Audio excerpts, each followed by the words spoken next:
Okay, let's just talk about it. The final season of Stranger Things gave us one of the biggest bombshells yet.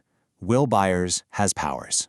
I mean, we all saw it. That moment he stopped a whole swarm of demogorgons with just a look, and then that classic nosebleed. That was a huge moment, right?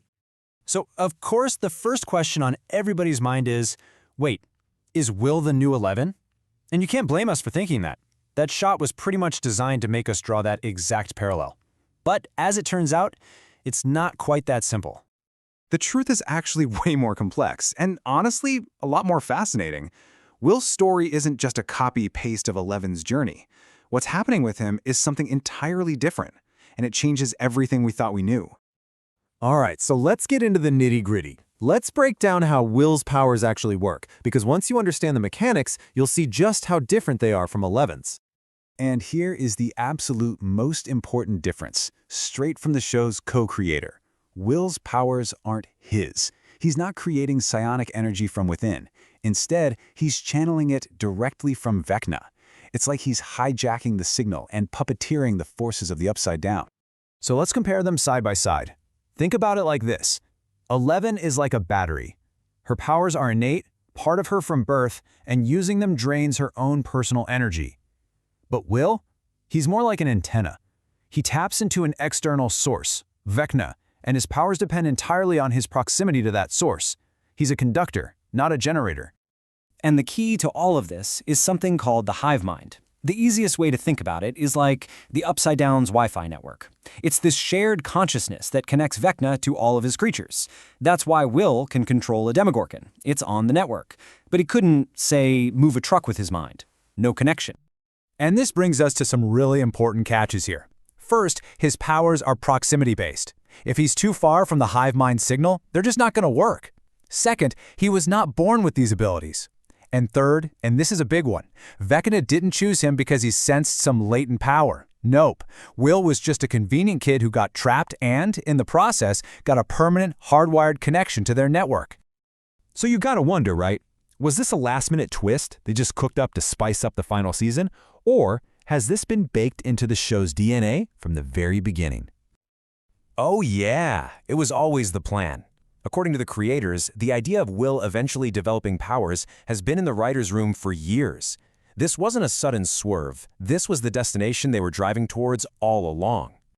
And when you look back, you can see how they were planting the seeds for this the whole time. In Season 1, that traumatic connection was forged. By Season 2, he was already using a dark version of this power, seeing through the Mind Flayer's eyes. And now, finally, in the last season, he's learning how to consciously take control of that connection and use it as a weapon. But here's where the story gets really, really good. Because this isn't just about some supernatural power-up.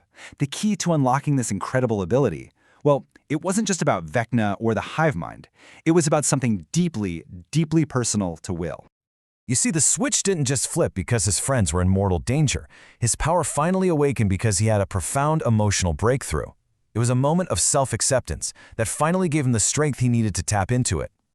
And who do we have to thank for planting that seed? Our girl, Robin. Her amazing pep talk to Will was the catalyst. You remember, she told him about her own journey, about how she used to feel so much shame and thought she needed someone else's approval to be happy. But then she realized that strength, that happiness, it was inside her the whole time. And that one conversation just opened the floodgates for Will. A film reel of his happiest memories started playing in his mind. He remembered meeting Mike, his first real friend. He saw his mom, Joyce, cheering on his art. He remembered building Castle Byers with his brother, Jonathan. It was these memories, these pure moments of love and acceptance, that gave him the strength to finally push back. And the creators are not being subtle about this connection at all. For years, Will has been the most fearful member of the group, really struggling with who he is. The show's big question became, if he can finally accept himself, will that give him the strength he needs? And the answer is a huge, resounding yes. So Will has his powers. He's on the path to self-acceptance. What in the world does this mean for the final battle against Vecna?